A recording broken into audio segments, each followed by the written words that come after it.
Alors, j'ai eu le plaisir de découvrir au dernier salon de la Porte de Versailles, notamment selon des thérapies, etc., que le Feng Shui était associé à l'astrologie chinoise Bazi. Et d'ailleurs, j'ai écouté encore depuis des vidéos à ce sujet, notamment de Caroline David Kiskin, etc., ou d'Olivia Roy, qui montrent que on ne peut pas faire du Feng Shui sans ancrer son propos sur des données astrologiques. Alors que moi, j'avais rencontré jusqu'à présent des gens qui me parlaient du Feng Shui et qui ne me disaient pas un seul mot sur l'astrologie et sur les données personnelles des personnes.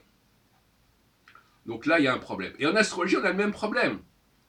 Quand on nous parle, comme André Barbeau, d'astrologie mondiale, sans se référer à des données personnelles, on fait la même erreur, on a le même travers, la même dérive.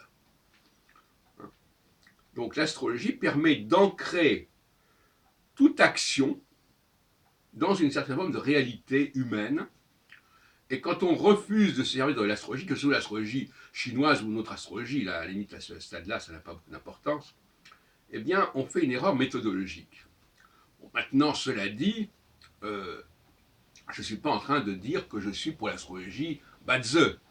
Pas du tout mon propos.